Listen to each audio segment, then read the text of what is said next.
Welcome to Jaipur.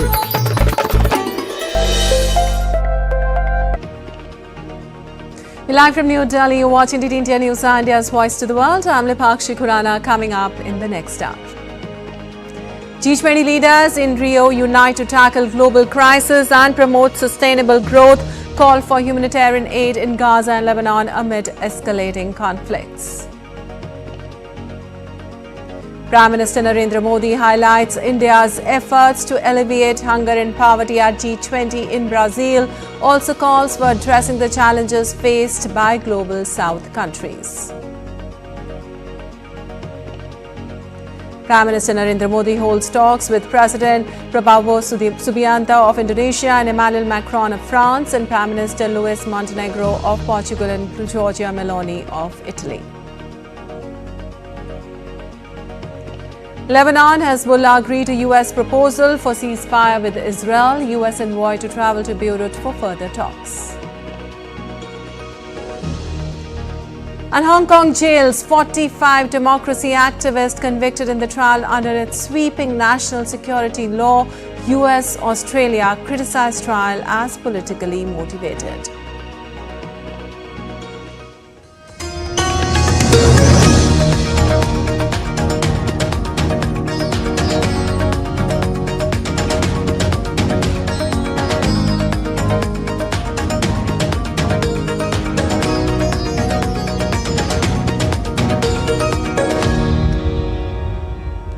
And on to the top story this hour. G20 leaders attending summit in Brazil released a G20 Rio de Janeiro leaders declaration outlining their concerns over major global challenges and crisis. Besides, leaders also talked about steps for social inclusion and the fight against hunger and poverty. As per leaders' declaration, the leaders underscored the G20 commitment to the importance of food security and nutrition and of the progressive realization of the right to adequate food as reaffirmed through the Deccan High-Level Principles. The G20 group also launched the Global Alliance Against Hunger and Poverty. The leader called for speedy implementation of the G20 2023 Action Plan on accelerating progress on the SDGs. The leaders expressed deep concern about humanitarian situation in the Gaza Strip and the escalation in Lebanon. While talking about war in Ukraine, the leaders highlighted human suffering and negative added impacts of the war with regard to global food and energy security, supply chains, macro-financial stability, inflation and growth. The leaders condemned terrorism in all its forms and manifestations. Leaders also recommitted to advancing the goal of a world free of nuclear weapons and a safer place for all and will uphold obligations in this regard.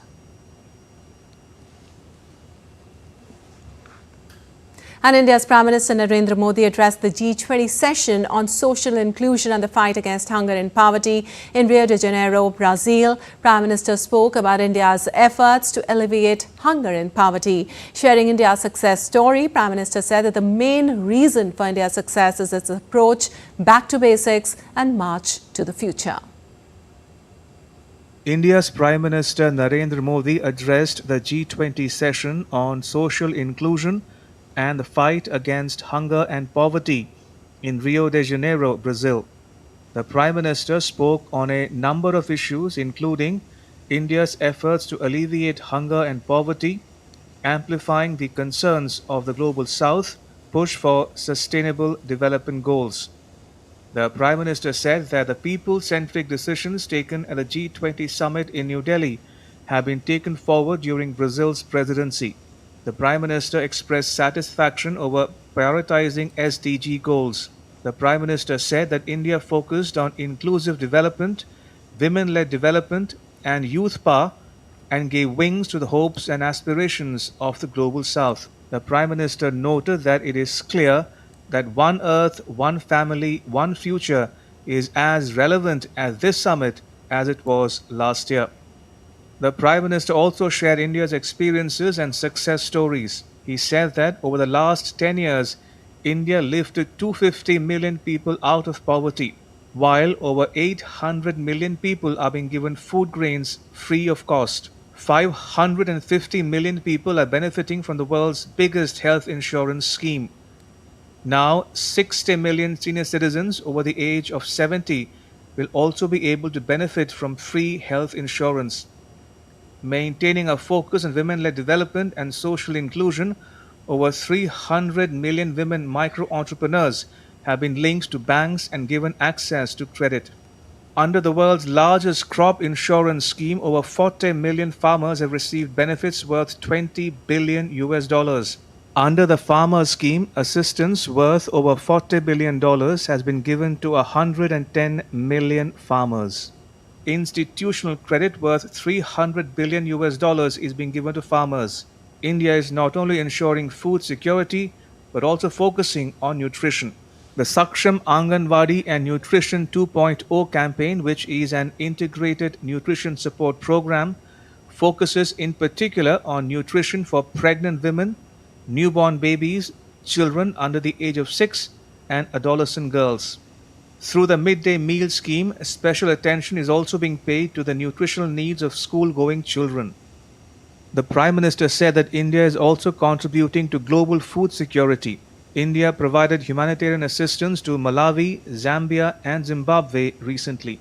The Prime Minister noted that the main reason for our success is our approach: back to basics and march to the future.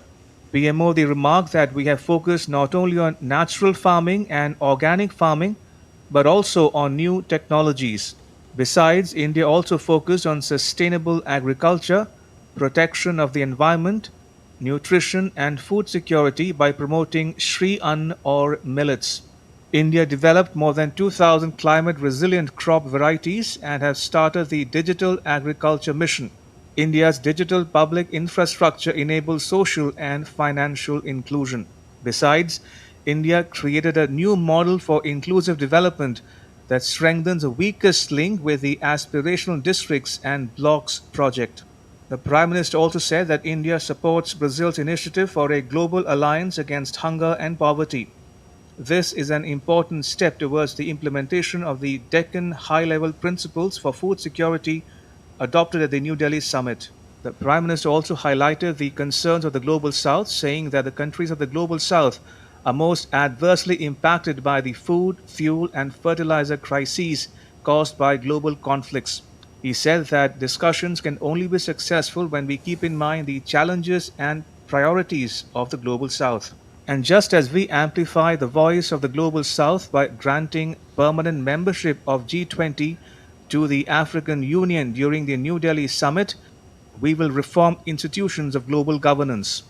With input from Gautam Roy in Brazil, Fuzail Ahmed reporting for DD India. Well, India's Prime Minister Narendra Modi highlighted several key moments from the productive first day of the G20 summit in Rio de Janeiro, underscoring the collective global commitment to addressing international challenges and fostering sustainable development. PM Modi also held meeting with world leaders on the sidelines of the G20 summit.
Well, Prime Minister Narendra Modi held bilateral meetings with a number of world leaders on the sidelines of the G20 summit in Brazil. Details in our next report.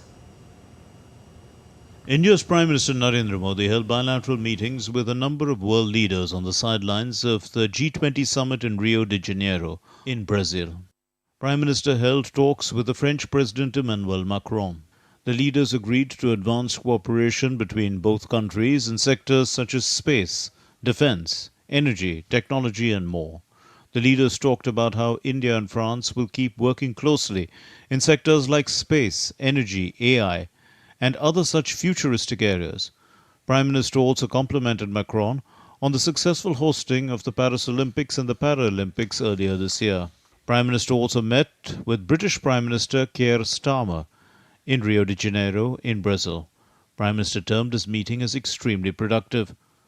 Prime Minister said that for India, the comprehensive strategic partnership with the UK is of immense priority. Prime Minister added that in the coming years, both countries are eager to work closely in areas such as technology, green energy, security, innovation. Prime Minister also held a bilateral meeting with his Portuguese counterpart, Luis Montenegro.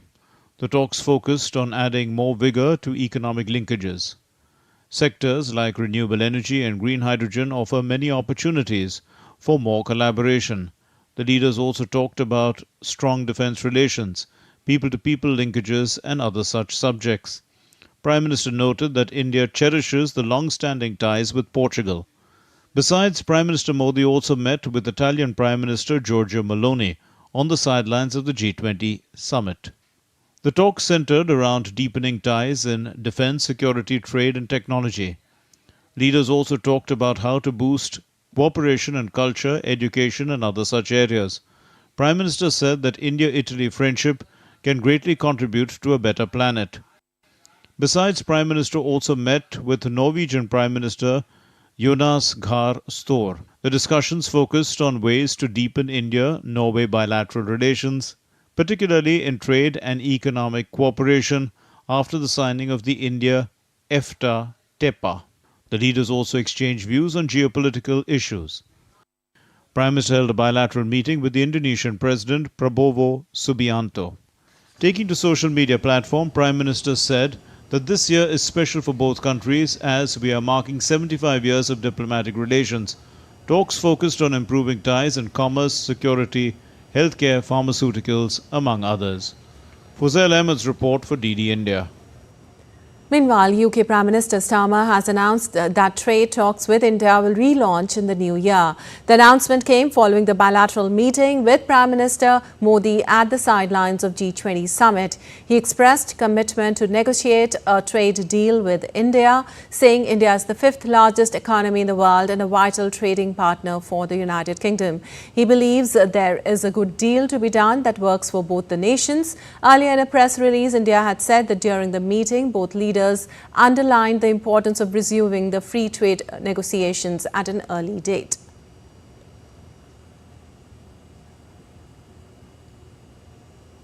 And during the G20 summit in Rio de Janeiro, India's Prime Minister Narendra Modi interacted with the President of South Korea, Yoon Suk Yeol.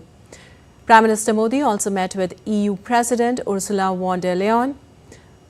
Both leaders discussed in working closely for global good.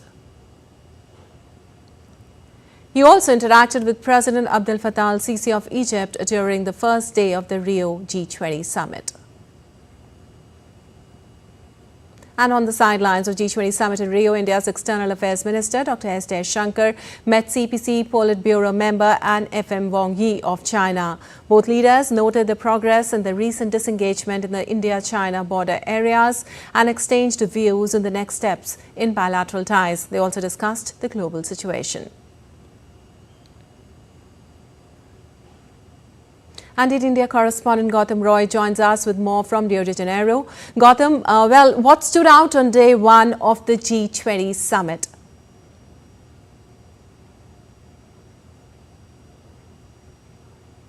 But it was indeed a packed day for all the G20 leaders in terms of day one and how they went through two sessions and also came together to announce and launch the Global Alliance Against Hunger and Poverty.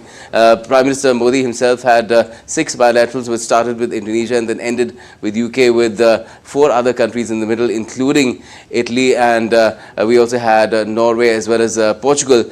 But if you talk about the biggest takeaway was first, of course, the Global Alliance Against Hunger and Poverty.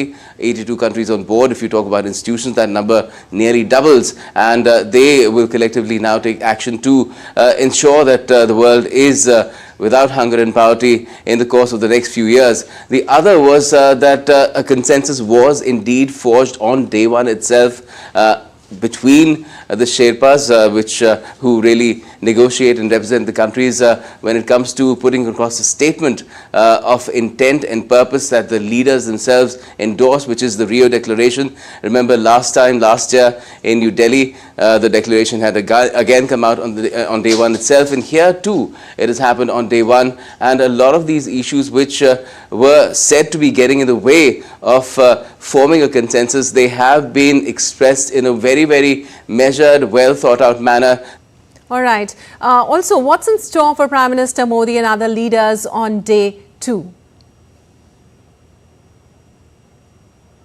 Well, on day 2 as well, a lot of activity planned really in terms of Prime Minister Modi as far as his engagements are concerned. More bilateral engagements on the anvil. They've not been confirmed yet, but there could be as many as 4 or 5. Apart from that, the IPSA could have a meeting as well. That's India, Brazil and South Africa, a grouping that has been the troika as well as far as the G20 summit is concerned. Apart from that, there's a session on energy transition and sustainable development as well, which Prime Minister Modi will be participating in along with the other leaders. So there's more to come as far as this G20 summit is concerned, because that is one area, energy transition, which is crucial to how the world responds to climate change. Sustainable development is again an issue where a lot of funds need to be mobilized, keeping in mind that development is taken on a track where it gels well with the environment as well. So a lot of funding in that arena too, apart from responding to the kind of disasters that are taking place because of climate change. That is another track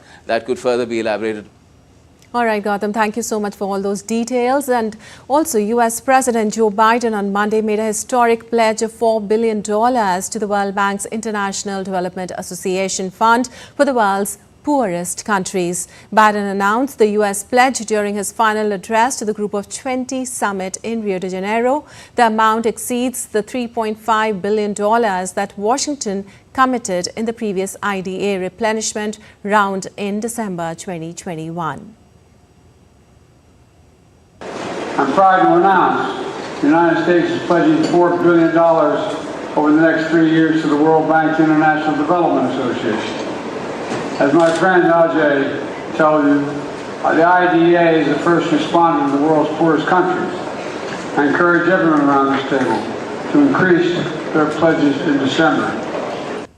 Also, Malaysia and Brazil pledged to work together for a reinvigorated multilateral system rooted in the principles of the United Nations Charter and international law. The joint statement was issued following a bilateral meeting between Malaysia's Prime Minister Anwar Ibrahim and Brazil President Luiz Inácio Lula da Silva on the sidelines of the G20 summit. Both leaders emphasized the need for a reformed global governance that is more representative, democratic, effective, transparent and accountable. And still to come on DD India News Hour.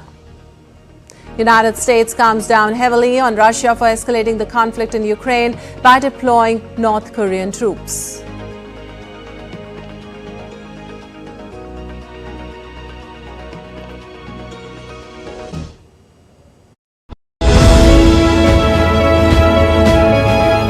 G20 meeting taking place in Rio on the 18th and 19th of this month.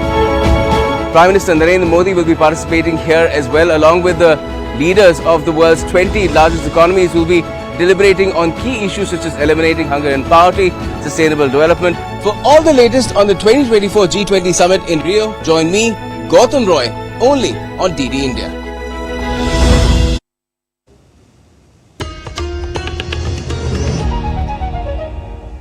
Welcome back. You're watching India News Now. Lepakshi Kurana, and moving on. Shifting focus now, the conflict between Russia and Ukraine reaches its 1,000th day on Tuesday, leaving human and economic scars on both sides. The fight continues with exhausted forces fighting on many fronts, Kyiv under constant drone and missile attacks, and politicians getting ready for Donald Trump to retake the White House in January. Whereas earlier, in a boost for the conflict-stricken country, U.S. President Joe Biden gave the green light for U.S. missiles to be used against targets deeper inside Russia, potentially limiting its options to launch attacks and supply the front. Though President Volodymyr Zelensky hoped to do its best to end the conflict next year through diplomatic means, but he has emphatically shut down any talk of a ceasefire before proper security guarantees are provided to Ukraine. And meanwhile, to help its ally Ukraine in ongoing conflict, the United States will announce additional security assistance for its ally Ukraine in the coming days. The decision was made as the Russia-Ukraine conflict marks 1,000 days. The United States will continue to surge security assistance to Ukraine, including artillery, air defense, armored vehicles, and other needed capabilities and munitions. And we will announce additional security assistance for Ukraine in the days to come. Because ultimately, supporting Ukraine in Congress and beyond it cannot be and should not be a partisan issue. Standing up for democracy and human rights is above petty politics and outlasts any one leader or term. Whereas French President Emmanuel Macron has praised Biden's decision of allowing Ukraine the use of US-made weapons to strike inside Russia and called it a good decision. À Paris, je pense que notre devoir est d'aider l'Ukraine à résister. It was a decision that was a totally good one. I understand it was also triggered by a grave change in the conflict which should not be underestimated, which is the entry of North Korean troops alongside Russia on what is European soil. Russia was the only power making an escalation in this conflict today. So it's really a sudden change in this war that led to the Americans' decision. Des troupes nord-coréennes. Well, United States has blamed Russia for escalating the conflict in Ukraine by deploying North Korean troops. The statement came after Kremlin warned that Washington would deepen its involvement in the war by allowing Kyiv's forces to strike far into Russia with US-made weapons. State Department spokesperson Matthew Miller in a briefing reiterated that the US will always adapt and adjust the capabilities we provide to Ukraine when it's appropriate to do so. And now to some updates from West Asia now. Lebanon and Hezbollah have agreed to a U.S. proposal for a ceasefire with Israel as Beirut residents grapple with intensifying Israeli strikes. A senior Lebanese official confirmed on Monday that a U.S. envoy is set to visit Lebanon on Tuesday for discussions on a potential ceasefire between Israel and Hezbollah. The visit, led by White House envoy Amos Hochstein, is expected to build on a U.S. ceasefire proposal submitted to Lebanon last week. However, the visit has not yet been officially confirmed by Washington. There was no immediate comment from Israel on Lebanon's latest assessment of the diplomacy. Israel hit targets in the Beirut city limits for the first time in more than 5 weeks, killing 10 people in 2 separate strikes, including Hezbollah's top media official. World powers have said the ceasefire must be based on UN Security Council Resolution 1701, which ended a 2006 conflict between Israel and Hezbollah.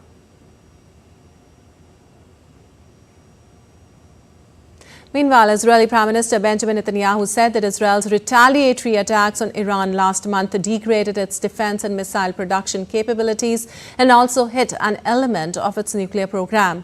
However, Netanyahu added that Iran's path to a nuclear weapon has not been blocked. Netanyahu's Iran remark was made at the Knesset, Israel's parliament, during a session that was called upon in order to discuss 101 hostages still held by Hamas. We will still be tested for our ability to thwart the Iranian nuclear program. It's not a secret. It was published. There is a specific component in their nuclear program that was hit in this attack.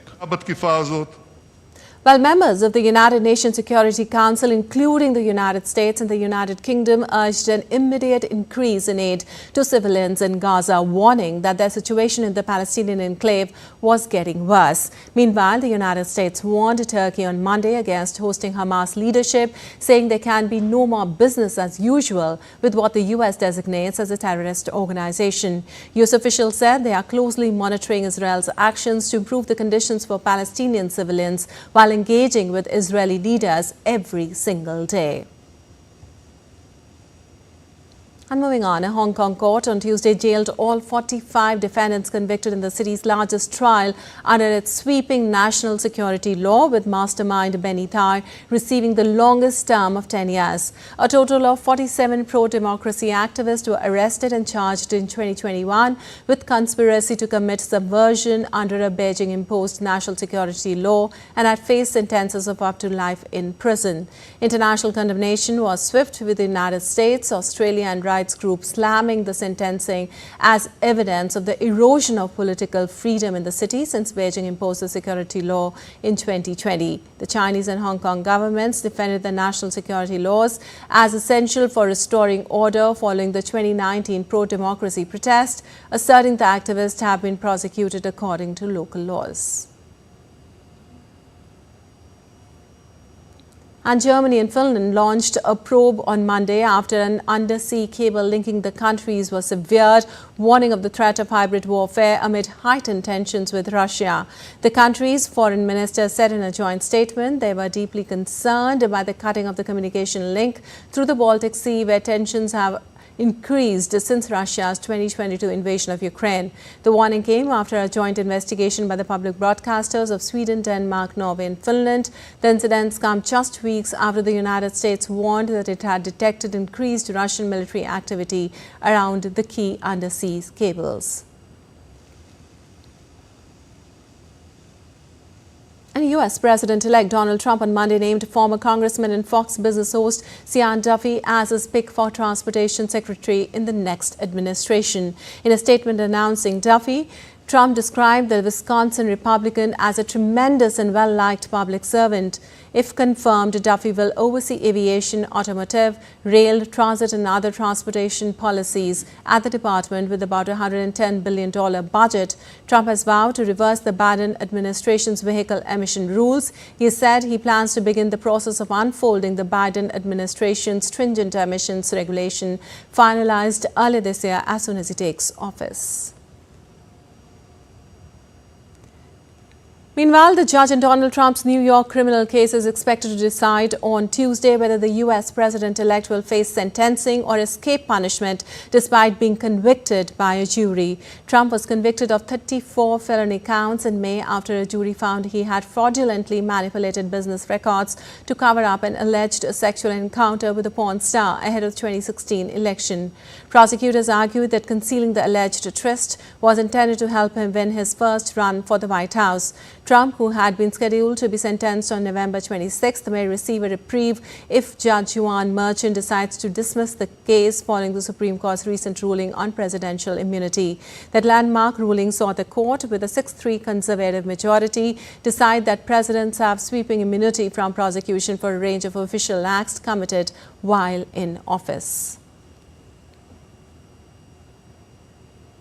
And thousands of Maori and their supporters have marched for 9 days across New Zealand, culminating today in a rally in Wellington.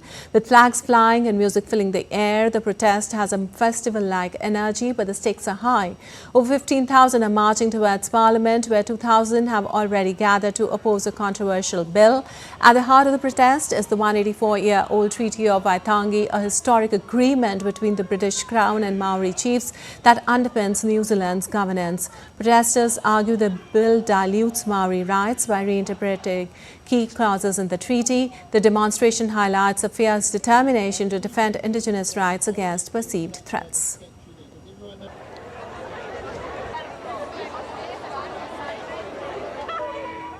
And Jordan's King Abdullah inaugurated the opening of a new parliament at the start of its 4-year term following national polls last September. Abdullah told the newly composed parliament he would continue to lobby global leaders to stop the Gaza conflict and put pressure on Israel to halt Jewish settler encroachments in the occupied West Bank. In reference to long-standing fears that Israel in a wider war could push out Palestinians in the West Bank to Jordan, the monarch said to loud applause that Jordan's future would not be subject to policies that do not fulfill its interest. And still to come on DD India News Hour. We'll tell you all about that's happening at the COP29 summit underway in Azerbaijan's Baku as it advances health climate commitments. Strong call is being made at COP29 for global action to safeguard future generations. And Philippines battered by Man-yi, the fifth storm to hit the country in a span of 1 month.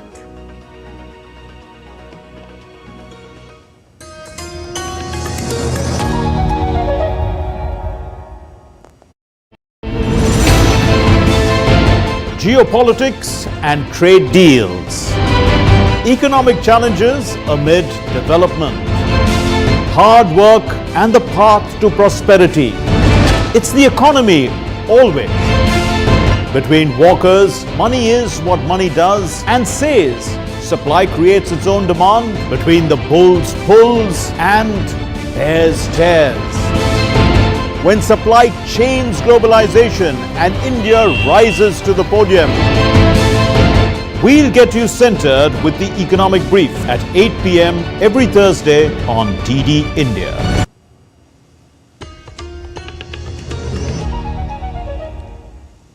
Welcome back. You're watching DD India News Hour. Lepakshi Kunal, time now for a quick recap of the headlines.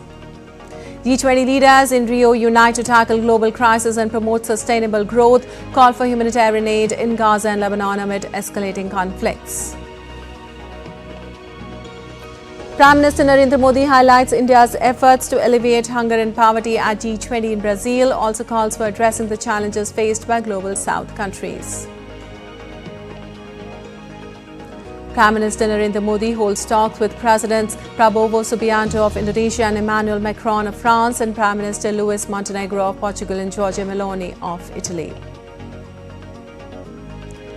Lebanon, Hezbollah agreed to U.S. proposal for ceasefire with Israel. U.S. envoy to travel to Beirut for further talks.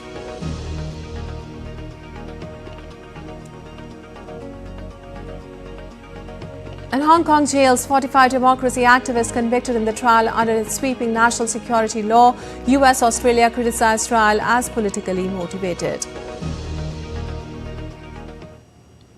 And we now tell you about all that's happening at the COP29 summit underway in Azerbaijan's Baku. On Monday, the letter of intent officially establishing the Baku COP Presidency's Continuity Coalition for Climate and Health was signed. WHO Director General said the initiative unites the visionary leadership of 5 COP presidencies that span this critical time for action, underscoring a commitment to elevate health within the climate agenda. He added that this coalition represents a collective will to prioritize climate and health now and for the future. At the COP29, the Coalition for Disaster Resilient Infrastructure announced a total of $8 million in funding for 12 projects across 18 small island corporation development states in the Caribbean, Pacific and Indian Oceans at the COP29 in Baku, Azerbaijan. The funds pooled from India, Australia, EU and the UK mainly support infrastructure and capacity building. The funds will be implemented for projects such as strengthening resilience of key infrastructure like schools, hospitals, power systems, health, water security, many more. The funds are expected to get disbursed within the next 4 months. The second grant, which is going to 18 countries for 12 projects. We want to make sure that we are supporting the right kinds of projects that are supporting innovative, good quality infrastructure resilient. Also, the Green Climate Funds has partnered with the Secretariat of the Pacific Regional Environment through funding and the empowerment of Pacific youth in leading companies on climate action in their respective countries. The Academy will support about 60 Pacific Islanders aged 18 to 32 launch and drive public-facing campaigns to scale up climate action, and that is in tune with their respective cultures and tradition. GCF and SBRAO believe that involving and supporting youth climate fights with funding is fitting and long overdue. Initial seed funding will enable Pacific Islanders to identify, capture, and tell their own stories of climate adaptation, mitigation, resilience, and most importantly, justice. Stories that will inform and inspire their own communities and those further afield. At the same time, this multi-year initiative will create employment opportunities and professional pathways for young Pacific Islanders across various disciplines, including digital marketing, project management, and creative design. Meanwhile, young climate leaders from around the world convened at COP29 to address the pressing issue of climate entrepreneurship in the global south. They discussed strategies to drive sustainable change and taking action to reduce the strain on the planet. At the COP29 meeting, participants called for increased investment in female-led initiatives. Some speakers even proposed the creation of a dedicated women's bank to provide much-needed financial resources to address climate-related challenges. Participants believe that by empowering young climate entrepreneurs, their potential to create a more sustainable future can be tapped. And children are also part of the climate solution, and it will require their basic human rights of involvement and space in the decision-making of COP29. This was the highlight of the UNICEF press conference at COP29, where children joined the panel and shared their views on many related issues, including climate impacts on children's health, physical well-being, and education. Youth environment activists say children need to be included for effective actions. We need your help to create a future where no child has to choose between their health and education, where no child drinks unsafe water or misses school because of climate-related issues, where every child has the chance to grow up healthy and educated. Well, air pollution, a silent scourge undermining global health, has a particularly devastating impact on women and children. The consequences are numerous and severe, including premature births, chronic respiratory diseases, and impaired neurodevelopment in young children. Children whose respiratory and immune systems are still developing are particularly vulnerable to the effects of pollution. The subject resonated on the sidelines of COP29 summit in Baku. A discussion at the United Nations Pavilion highlighted the close link between health and climate. The emphasis was on the importance of integrating health issues into climate policies. Meanwhile, India made a strong intervention at the UN Climate Summit, urging decisive action on climate change. Highlighting urgent priorities, India called for barrier-free technology transfer, equitable climate finance, stronger international cooperation and mutual trust. DD India's Tapas Bhattacharya has more details on this. Decisive intervention at the 2024 annual high-level ministerial roundtable on pre-2030 climate ambition, India has emphasized bold steps to combat climate change at COP29 in Baku, Azerbaijan. Representing India, Leena Nandan, Secretary of the Ministry of Environment, Forest and Climate Change, highlighted alarming facts from the 2024 NDC synthesis report. She warned that 86% of the global carbon budget for 2020-2030 is on track to be used up, underscoring the urgency for decisive action. India outlined a 4-point agenda to drive global climate action. First, it stressed the need for barrier-free technology transfer, calling for the removal of intellectual property restrictions on green innovations. Access to affordable, adaptable, and locally relevant technologies is critical for developing nations. Second, climate finance remains central. Developed nations must fulfill overdue commitments, ensuring equitable and accessible funding to support clean energy and disaster-resilient infrastructure in the global south. Third, India called for enhanced international cooperation to ensure cost-effective and scalable mitigation efforts. It cautioned against unilateral trade measures that unfairly burden developing nations. Finally, India highlighted the importance of mutual trust. Developed nations must lead with meaningful action, fostering trust to achieve climate ambitions by 2030. Despite challenges, India remains optimistic. With 195 parties submitting NDCs, global emissions are projected to peak before 2030. However, the success of this ambition hinges on robust financial resources, technology transfer, and capacity building. India's call to action at COP29 is clear. Climate solutions must be just, equitable, and collaborative.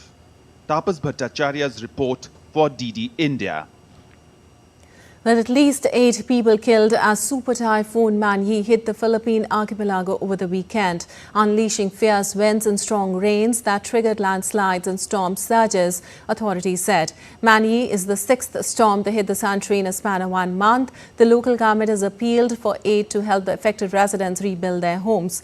On average, about 20 tropical storms strike the Philippines each year, bringing heavy rain, strong winds, flooding and landslides.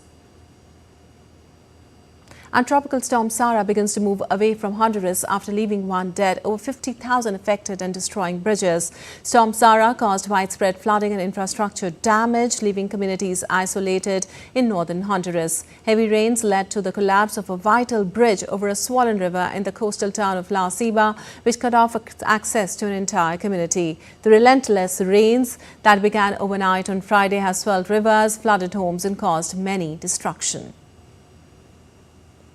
And pollution hits record level in Lahore, causing severe health concerns. A health emergency has been declared in Pakistan's second biggest city of Lahore, which is seeing unprecedented levels of air pollution. The smog clouds have been so thick they have been visible from space. Hospitals have reported a surge in cases of asthma and other breathing disorders. And in a significant move to bolster its disaster management capabilities, the Indian Air Force is hosting exercise Sanyukt Vimochan 2024, a joint humanitarian assistance and disaster relief or HADR exercise. Exercise between India and friendly foreign countries is based on the theme Cyclone in Coastal Region of Gujarat.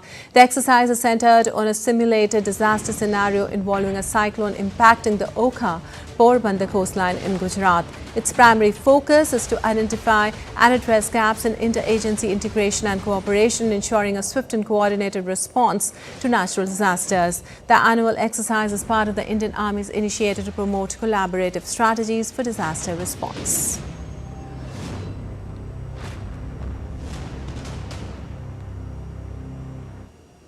An arrest warrant has been issued against Nepal's Deputy Prime Minister Rabi Lamichhane and former DIG Chhabi Lal Joshi by Kathmandu District Court. Lamichhane is accused of misappropriating Swarna Lakshmi multipurpose cooperative funds while holding post on the board of directors in Gorkha Media Network, which ran Galaxy TV. The Gorkha Media Network is alleged to have received 655.40 million Nepalese rupees from 5 cooperatives: Supreme Court, Sahara, Sanapaila, Doordarshan and Swarna Lakshmi cooperatives. Lamichhane was also quizzed by Nepal police for his alleged involvement. And a recent strategic analysis report published by Nepal Rashtra Bank showed that 70% of suspects of cyber frauds were aged between 19 to 30. Moreover, the highest number of people who have stated themselves as students as their profession were found involved in cyber fraud transactions. The report also said that the proportion of fraud-related transactions in Nepal was high this year as compared to the previous year. Among the cyber-enabled frauds, the most common were frauds related to gifts and parcels, cheating through social sites, fake platforms related to online trade, OTP fraud and lottery fraud. And marking the first commercial collaboration between the Indian Space Research Organization and Elon Musk-owned SpaceX successfully launched the ISRO's communication satellite GSAT-N2 from Canaveral Space Force Station in Florida on Tuesday. India's Union Minister of State Dr. Jitendra Singh took to X and congratulated ISRO and SpaceX for successful launch. He further said that under leadership of Prime Minister Narendra Modi, collaboration between ISRO and SpaceX aims at enhancing internet services, including in remote areas as well as in flight connectivity with a mission lifespan of 14 years. The advanced communication satellite was launched using SpaceX's Falcon rocket. And India's Prime Minister Narendra Modi remembered former Prime Minister Indira Gandhi on her birth anniversary. Today, on social media platform X, PM Modi said, and I quote, "Tributes to our former Prime Minister, Srimati Indira Gandhi ji, on her birth anniversary," unquote.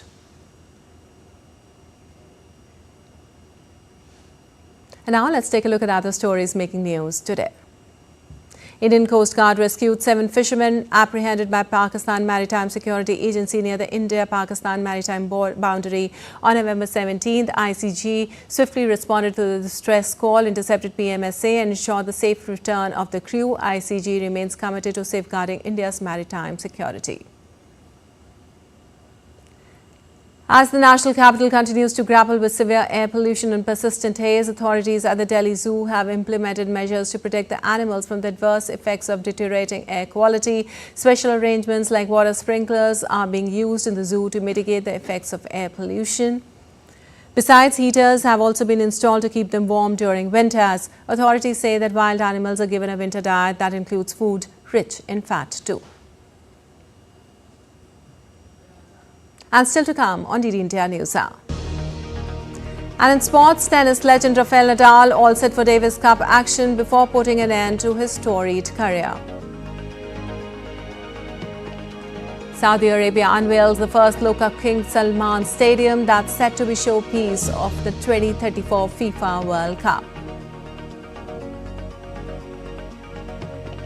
And Croatian divers tackle underwater waste in cleanup.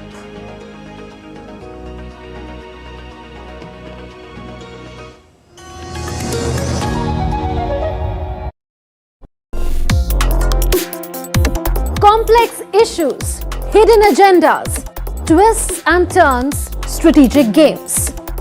We think all dots are linked. We just need to connect them. Join me every week as I connect the dots to unravel hidden designs in statecraft, mysteries, and decode issues that matter to you. Watch Connecting the Dots with me at these times on DD India.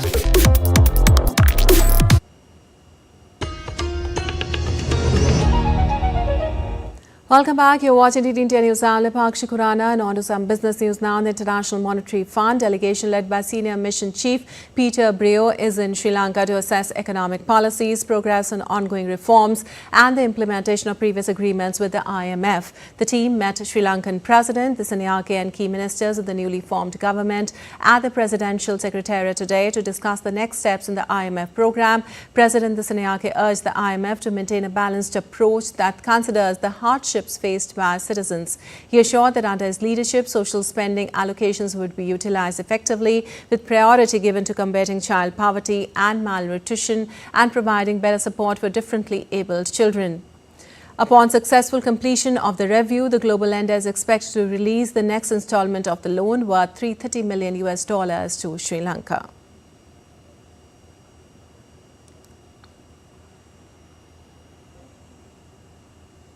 And for more, we have Dr. Ahmed Faruqi joining us. Ahmed, IMF delegation met Sri Lankan president and requested the IMF to maintain the much required balanced approach. What's the latest and what are the next steps likely to be there for the IMF program? Lepakshi, a very good morning to all of our viewers across the world. Yes, you see, the IMF team is here in Sri Lanka till later this Saturday as well. The IMF team met the president as well as key ministers who were sworn in yesterday. And thereafter, they also met the officials from the central bank. They're also meeting officials of the central bank today as well. They are discussing ways and means to go ahead with the IMF program and somehow manage to find ways for the government to raise revenues in manners which are apart from raising the taxation levels. We remember that in 2023 March, the IMF's executive board had approved the $2.9 billion financing package, that is the extended fund facility, that will be available to Sri Lanka over a 48-month period. In tranches, it will be disbursed to Sri Lanka. However, it required that the government had to raise a certain amount of revenue through taxation and various other reforms by adopting cost-reflective strategies. That was the reason why the previous government under Ranil Wickremesinghe as the president had raised the taxation levels of personal income tax as well as the indirect taxes. and also had imposed higher tariff levels on various utilities like electricity, fuel, and various other things. Now, the new government has had promised during the election campaign that they will rework the IMF agreement. And by saying that, they had meant that the austerity measures which were imposed by the previous government will be relaxed, the tax rates will be reduced, and fuel rates will also be made cheaper. Now, that was the promise. However, immediately after assuming office, President Dissanayaka had said that his government will continue the IMF agreement. However, they will find ways to alleviate the troubles of the people. And this is where the IMF's current team will be discussing with the government officials in Sri Lanka, and that will be very crucial to complete the review and thereafter secure the next tranche, the third tranche, the fourth tranche of $330 million US dollars from IMF. All right. Dr. Farooqi, after reworking the various policies, as you're mentioning, will the coordinated effort between the government and the IMF lead towards economic recovery and, most importantly, the long-term stability? Stability-wise, yes, Repakshi, you see, from the peak of the economic crisis that Sri Lanka witnessed in 2022 to now, stability to some extent has been achieved. And a lot of credit to this goes to the policies that were adopted by the central bank as well as the government led by former President Ranil Wickremesinghe. However, you know, the reality is that the debt still exists. More than $50 billion of debt needs to be repaid, and that has to be done after 2029. Till 2028, there is a moratorium. That is, the government will not have to pay any debt till 2028. However, the final agreement between the ISB holders and the bilaterals is yet to be secured, and once that happens, thereafter the restructuring of the debt will be deemed as complete, and that will be the most important challenge for Sri Lanka. Once that is sorted out and ways and means are achieved to increase the growth of Sri Lankan economy, then Sri Lanka can be considered as on the path of economic recovery. All right, Dr. Farooqi, thank you so much for giving us all those details from there. Well, you're watching TT India News Our Time now for some sports news. The season-ending Davis Cup 2024 final, scheduled to start in Spain on Tuesday, promises to be an emotional affair for the tennis world as Rafael Nadal is set to bid farewell to the sport after the campaign on home soil. The 22-time Grand Slam champion announced in October that he would retire after representing his country for the final time on home soil in Malaga, bringing an end to one of the greatest careers the sport has ever seen. However, it still remains to be seen whether Nadal is fit enough to play a singles match for Spain against the Netherlands, or whether he once again teams up with Carlos Alcaraz for the doubles. And Argentina will host Peru in the next FIFA World Cup qualifier at the Alberto Armando Stadium in Buenos Aires on Tuesday. Inter Miami star Lionel Messi and his national teammates trained ahead of the match off the back of a shock 2-1 loss away to Paraguay last week.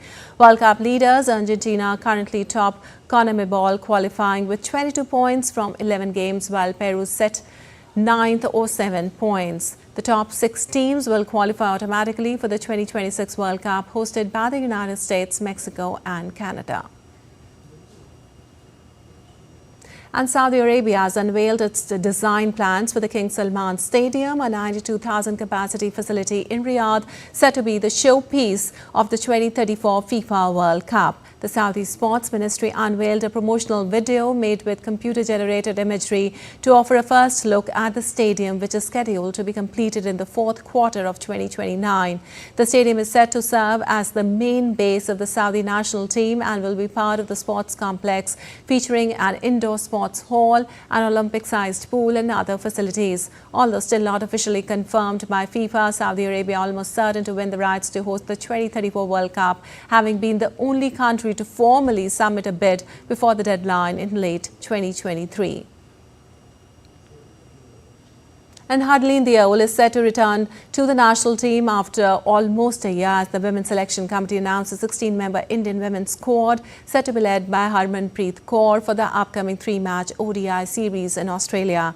Deol last featured in the 3-match home ODI series against the sub-opponent in December in 2023. She wasn't included in the squads for the home series against South Africa and New Zealand this season. The first 2 ODIs will be held at the Island Border Field in Brisbane on December 5th and December 8th, respectively, before the action shifts to Waka Ground, Perth, for the final match of the series on December 11th. The series is a part of the ICC Women's Championship.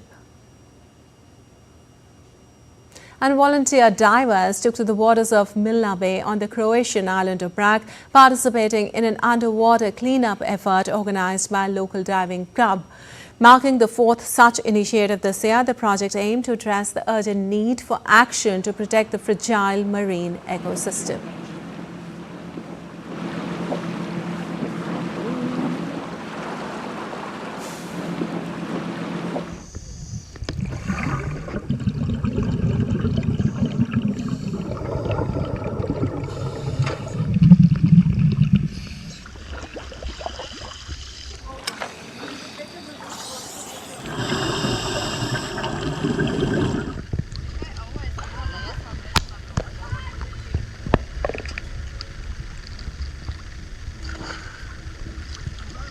All right, that's all for this edition of News Hour. For those on the go, you can get all the latest news and updates from India and across the world on the DD India mobile app.